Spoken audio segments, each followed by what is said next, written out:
तो उद्देश्य भी वही है और राम जो है हाथ में तीर धनुष लेके घूमता है कि उसको डर है कि सामने वाले को मारना पड़ेगा। उसके पास कोई सॉल्यूशन नहीं है, उसके पास हृदय परिवर्तन का सॉल्यूशन नहीं है। उसको एकमात्र उपाय समझता है कि सामने वाले की हत्या कर दो और तभी प्रॉब्लम सॉल्व होगा। तो इसीलिए जय श्री राम का नारा गूंजेगा तो हिंसा की बातें आएँगी और भविष्य में भी हिंसा होती रहेंगी। उनके मानने वाले भी हिंसा के प्रति सोच रखने वाले ही लोग होंगे। ये सिर्फ जय श्री राम का नारा नहीं है, दुनिया के अन्य समस्त लोग भी आप देख लीजिए धर्म मत, जिनके यहाँ भी जो उनका आदर्श है, अगर उसने लड़ाई किया है, लड़ा है, वो उनका आदर्श है, तो वो हिंसा की बात करेंगे। ये याद रखिएगा, कोई भी धर्म मजहब उठा लीजिए। अब जब बुद्ध की बात आती है तो बुद्ध हिंसा से बात नहीं करते।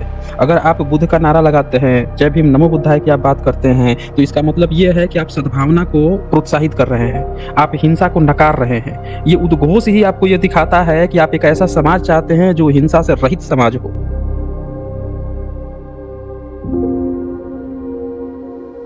नमो बुद्धाय साथियों, स्वागत है आप सभी का सम्यक कल्चर पे। साथियों, इस वीडियो को अंतिम समय तक जरूर देखिएगा क्योंकि ये बहुत ही जबरदस्त और ज्ञान से भरपूर डिबेट है। तो चलिए देर न करते हुए हम आगे बढ़ते हैं। और अगर अभी तक आप इस चैनल को सब्सक्राइब नहीं किया है तो प्लीज इस चैनल को सबसे पहले सब्सक्राइब करें और साथ ही साथ वीडियो को लाइक करें और शेयर करना तो बिल्कुल ना भूलें। चलिए देर न करते हुए आगे बढ़ते हैं।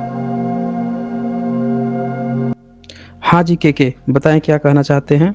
हाँ जी, बताएं क्या कहना जय भीम चाहते सर। हैं। हाँ जी, जय भीम।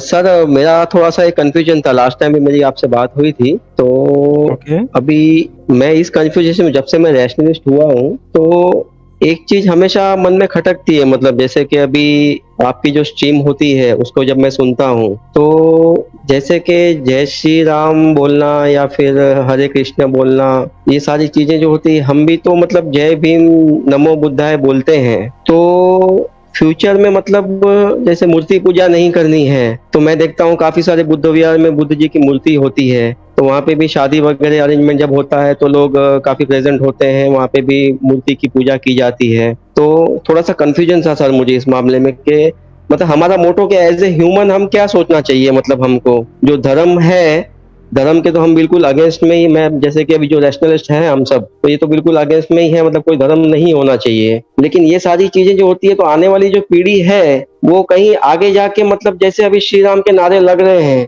तो राम की तरह बुद्ध की भी उस तरह से पूजा कर सकते हैं हम, या फिर ऐसी लोग करेंगे तो क्या ये उचित है या नहीं। ये सारी चीजों का थोड़ा सा कंफ्यूजन है सर मेरे दिमाग में। देखें के जी, एक चीज आप समझिएगा यहाँ पे। जी अच्छा, मैं आपसे एक चीज जानना चाहता हूँ, उसके बाद से उत्तर दूंगा। क्या आप बता जी। सकते हैं कि संवैधानिक रूप से जो क्राइटेरिया है SC ST OBC जनरल, इसमें से आप किस कैटेगरी में आते हैं? मैं कैटेगरी तो सर पता नहीं है मुझे। एक्चुअली मैं तो गुजराती कम्युनिटी से हूँ और ज्यादातर मतलब बोलते हैं ना कि जो अभी 3-4 साल पहले ही, मतलब वैसे तो बचपन से ही मतलब ये सारी चीजों पे मुझे काफी क्वेश्चंस थे। आप जैसे लोगों की वीडियो देख के, श्याम मानव जी हो गए, आप हो गए, रजनीश आजाद हो गए, इनकी सारी वीडियो सुन के और नहीं, मैं पूछ रहा हूँ सोचने आपसे लगा। कि आप जी किस कैटेगरी में आते हैं? SC ST OBC जनरल किस में आते हैं आप? सर सॉरी सर, सच में मुझे आइडिया नहीं है सर। आपने एजुकेशन तो लिया होगा ना? एजुकेशन मेरा 10th है सर। अच्छा, 10th एजुकेशन है, तो अभी तक आपको जी नहीं पता चला कि आप किस कैटेगरी में आते हैं? SC में आते सर, हैं, सच ST बोलूं तो बिल्कुल अभी में तक आते जो हैं? है ना, इस तरह का कोई पाला ही नहीं पड़ा है। किसी ने पूछना मतलब ऐसा, या फिर फॉर्म भरते समय तो हिंदू लिख देते हैं, तो वही हिंदू लिख दिया करते थे हम रिलीजियस में। कहीं भी बाकी ऐसा कैटेगरी कहीं भी जो फॉर्म होती है वहाँ पे हिंदू और ये सब तो बाद में लिखवाया जाता है, SC ST OBC हाँ। जरूर लिखवाया जाता है। अभी तक तो सर मेरा पाला नहीं पड़ा है ऐसे किसी को। अभी जैसे मेरे रिलेटिव जो हैं, एक बार शायद अच्छा। कोई, तुम्हें मैं रेलवे का फॉर्म भरा था तो शायद जनरल बताया था।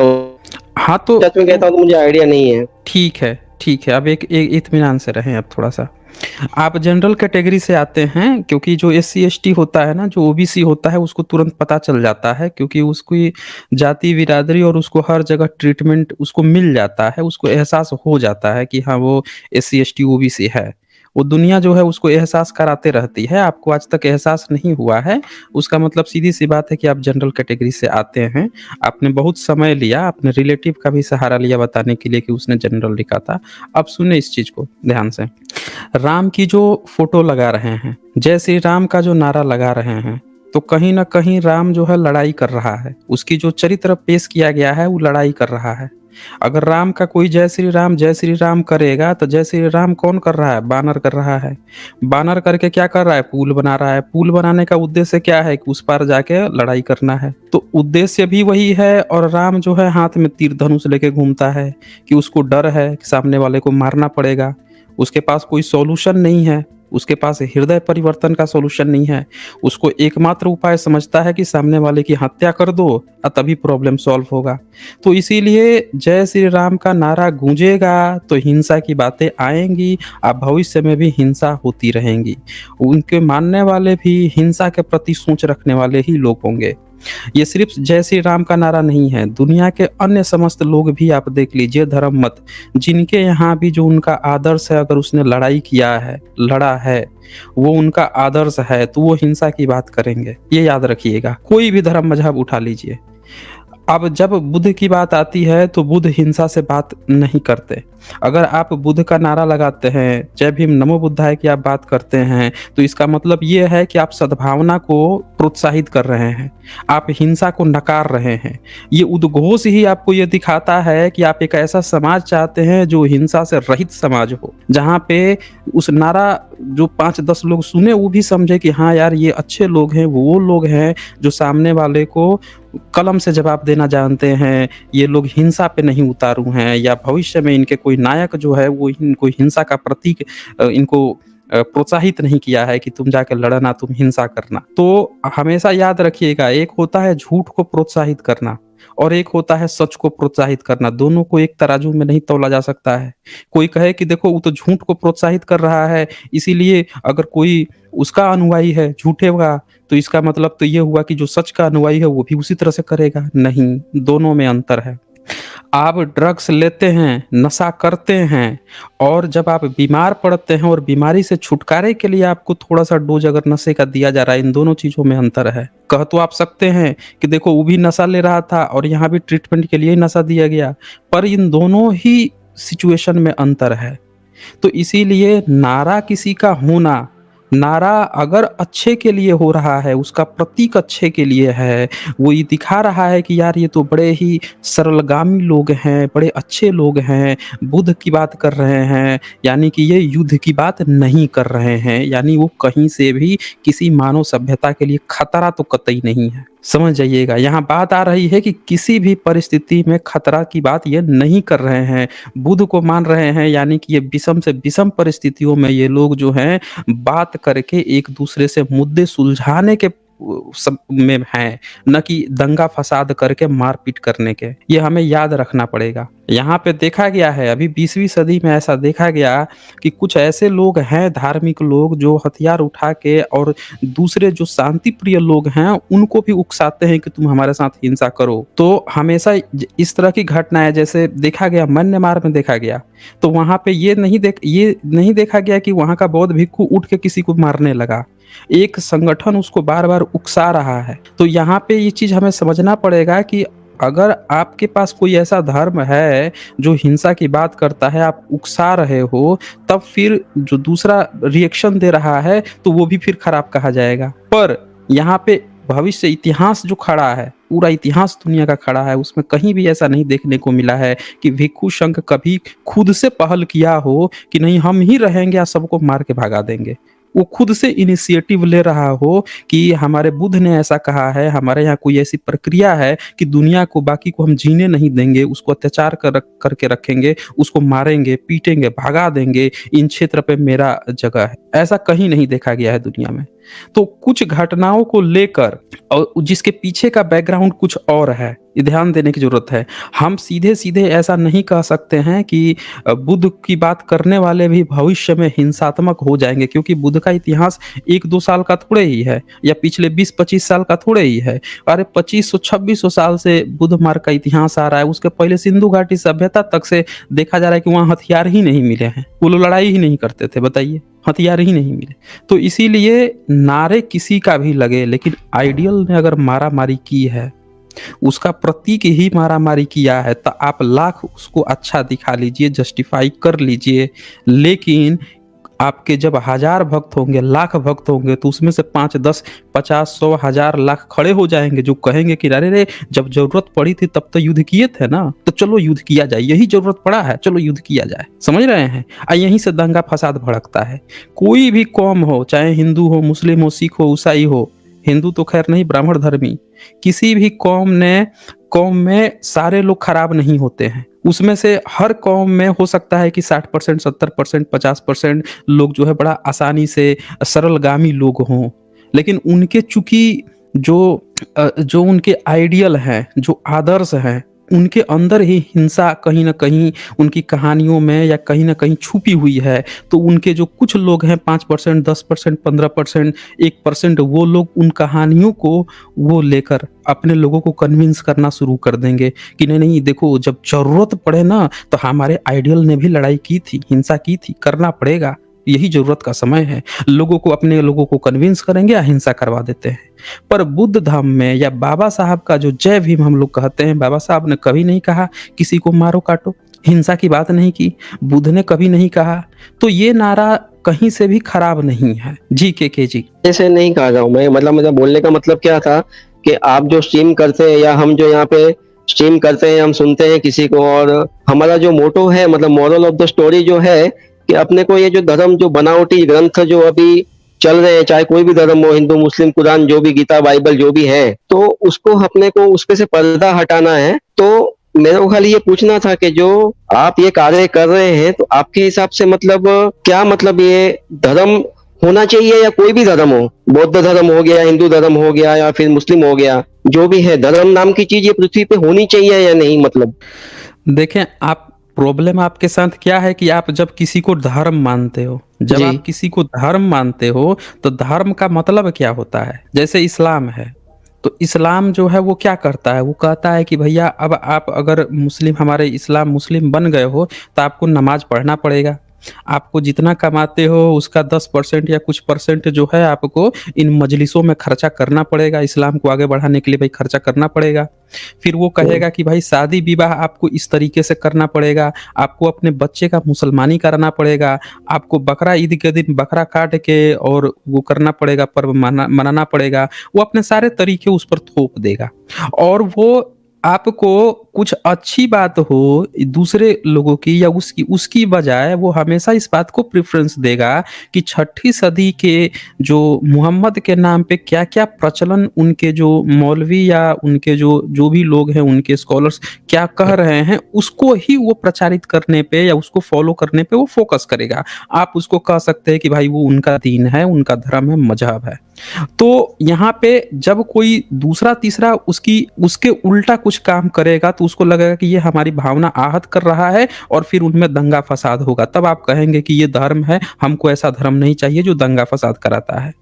उसी तरह से ब्राह्मण धर्म है, वो भी लोगों को भड़काएगा, क्योंकि उसके यहाँ तो छुआछूत और भेदभाव ही है। उसका तो पूरा धर्म ही वैसे बना हुआ है कि हम ऊंच बाकी सब नीच। तो इस्लाम तो कम से कम अपने सारे इस्लाम को कहे, उनको तो नीच नहीं कहता है, बाकियों को काफिर कहता है, लेकिन अपने इस्लाम के लोगों को नहीं कहता। अब ब्राह्मण धर्म उससे भी 4 कदम आगे, ये तो कहता है कि तुम हमारे अंदर भी हो कि तुम हमसे नीचे हो। अरे जिस देवी देवता की तुम पूजा करते हो उसके भी छाती पे हम लात मारते हैं, आप इसको धर्म कहिए? क्योंकि उसने नकली धर्म बनाए हैं, उसने ईश्वर को भी लात मारते हुए दिखा रहा है, ईश्वर की पूजा पाठ करा के पैसा अपने पॉकेट में डाले जा रहा है। आप उसको कहिए कि ये धर्म है। वो भी कहेगा कि हमारी भावना आहत हो रही है, वो भी दंगा फसाद करवाएगा। तो उसको आप कहेंगे कि ये धर्म है और इससे हम लोगों को खतरा है। उन लोगों को खतरा है जो इनके प्रोपेगेंडे में नहीं चाहते हैं, नहीं जाना चाहते हैं, आराम की जिंदगी चाह रहे हैं। इसी तरह से जी। ईसाइयत को भी आप देखिए, ईसाइयत चर्च खोलेगा, वो अपनी सारा चीज करेगा, और ईसाइयत तो अब बहुत सुधर भी गया है। पहले तो इनका ये हाल था 15वीं सदी के करीब में कि ये तो जिंदा जला देते थे जो बाइबल के अगेंस्ट में थोड़ा सा कुछ बोल दे। इन्होंने जियोर्दानो ब्रूनो सहित हजारों लोगों को जिंदा जला दिया। ये तो ईसाइयत और मतलब ये जो मुस्लिम है उनसे 10 कदम आगे थे सजा देने में। इस्लाम तो कुछ नहीं है, ईसाइयत तो बहुत आगे था सजा देने में। इनके पोपों ने कौन कौन से कारनामे किए हैं उसका तो सारे एक ईसाइयों ने पोल खोल के चिट्ठा कचरा बाहर कर दिया है। तो लेकिन अब उसमें काफ़ी सुधार हुआ क्योंकि वहाँ पे लोगों ने बहुत ज़्यादा जान दी, बहुत ज़्यादा फाइट। तो साइंस जब जब वहाँ पे आ गया ना, ग्लोबलाइज़ेशन आया और उसने जब फ़ायदा दिखाया दुनिया को, और दुनिया को लगा, ईसाइयों को ही खुद लगा कि हाँ यार, इस इनके जो नास्तिक जो काम कर रहे हैं, इससे हम लोगों को फ़ायदा हो रहा है। तब जी। वो धीरे-धीरे थोड़ा-सा सुधरे हैं, ईसाइयत में थोड़ा सुधार आया। लेकिन चीज़ें बदली नहीं हैं, बुराइयाँ अभी भी वैसे ही व्याप्त है। तो इनको आप कह सकते हैं कि भाई धर्म है क्योंकि इससे किसी की जान को खतरा है।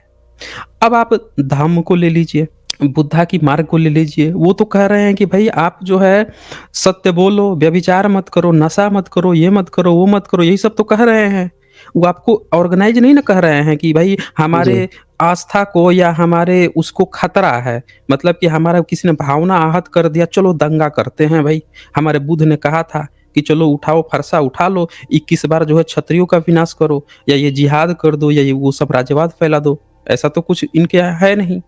तो जब नहीं है तो आप उसको धर्म कह रहे हैं, तो ये आपके अंदर की सोच है कि आपको किसने ऐसा कहा कि आप उसको धर्म कहिए। वो तो कह ही नहीं रहे हैं कि हमारा ये धर्म है, ऑर्गेनाइज ही नहीं, लोगों को मेरे ऐसा नहीं मित्रों कर का रहे हैं। मेरे एक मित्र जो है भीड़, ना, मैंने सुनिए, केके जी जी। एक समझिए, वो भीड़ इकट्ठा करने की बात ही नहीं कर रहे हैं। भाई वो कहाँ कह रहे हैं कि भाई भीड़ इकट्ठा कर लो, करके जाके सुबह शाम मंदिर का घंटा बजाओ, चाहे कहीं नमाज पढ़ो, चाहे कहीं ये करो, इसकी बात भी नहीं कर रहे हैं वो।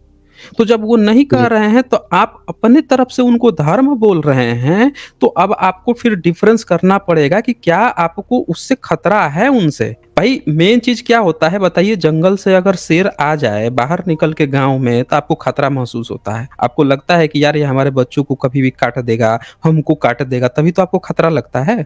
लेकिन यहाँ पे ये जो बाकी के जितने भी रिलीजन धर्म हैं, उनकी भावना जो है बड़ा जल्दी आहत होती है, कब दंगा फसाद करते हैं, इससे लोगों को खतरा है ना। नास्तिकों को देखें आप, एक कुछ लोग तो फर्जी नास्तिक हैं जिनको बस बक-बक करना आना चाहिए, इसीलिए चलो हम आलोचना कर देते हैं किसी की।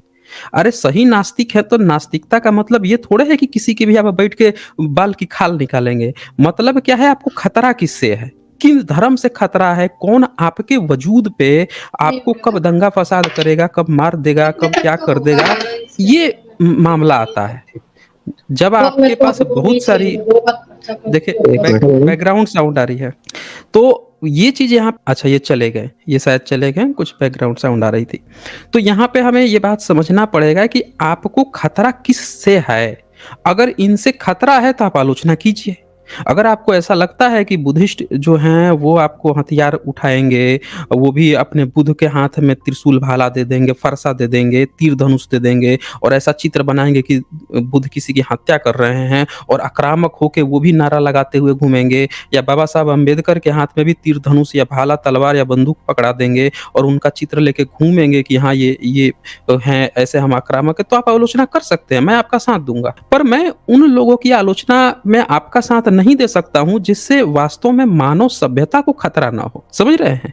देखिए एक सांप जो है, सांप आपको काट सकता है क्योंकि उसके अंदर जहर है, कभी चोट पहुँचाइएगा वो आपको काट लेगा, खतरा रहता है, तो लोग सांप से बचते हैं, ये याद रखिए। उसी तरह से जिनके प्रतीक ही हथियार लेकर घूम रहे हैं, उनसे आपको खतरा हो सकता है, पर उन लोगों से नहीं हो सकता है जो आपको और पूरी दुनिया को मानवता की बात कर रहे हैं। और सिर्फ बुद्ध धर्म ही नहीं, जितने भी मानवतावादी लोग हैं, यहाँ आप लोग ये समझ सकते हैं कि मैं किसी बुद्ध धम्म का मैं समर्थन नहीं, मैं ये कह रहा हूँ कि पूरी दुनिया में जितने मानवतावादी हैं, जिससे किसी को भी कोई खतरा नहीं है, वो सभी लोग अच्छे लोग हैं। अब वो सब लोग अच्छे से जी सकते हैं, एक साथ सेकुलरिज्म की तरह से जी सकते हैं। उनसे किसी को कोई दिक्कत नहीं होना चाहिए। खतरा उनसे, उन पर उंगली उठाइए ना, जिनके अंदर ही बसा हुआ है, कब वो दंगाई बन जाएगा, कब उसके आदर्श उसको दंगा की प्रेरणा दे देंगे, कब वो भड़कीला हो जाएगा, उनके नारों से आप खतरा व्यक्त कीजिए ना, ये चीजें हैं। चले आगे बढ़ते हैं हम लोग। फिर इसके बाद से रेशनल उमेश जी ये लिखते हैं, जय भीम एक क्रांति का नारा है। जी जी बिल्कुल बिल्कुल। और ये अम्बेडकराइट यूथ जो हैं वो लिख रहे हैं, इससे what is the reality of spiritual manuscript and Mahabharata and Vedic reference in it, can you please explain. देखिए सबसे पहले तो एक बात आप समझिए कि कोई उसमें वैदिक रेफरेंस नहीं होता है। स्पिरिचुअल मैन्युस्क्रिप्ट जिस क्षेत्र का है, जिस एरिया का है, उसको लिखने वाले बुद्धिस्ट हैं। जिन क्षेत्रों में थे, जिन क्षेत्रों में वो लिख रहे थे, तकरीबन 4th और 5th सेंचुरी के अराउंड की है। तो अफ़गानिस्तान का जो एरा था, उस एरा की जब आप पूरी तरह से स्टडी करेंगे, आप देखेंगे, अगल-बगल का परिवेश देखेंगे, तो अफ़गानिस्तान की एक साइड में ईरान है, दूसरे साइड में भारत है। तो वहाँ पे दोनों की मिली-जुली चीज़ें हैं। उधर के जिंद अवस्था वाले लोग हैं और इधर भारत के लोग पूरी तरह से बौद्धमय हैं, अफ़गानिस्तान पूरी तरह से बौद्धमय है।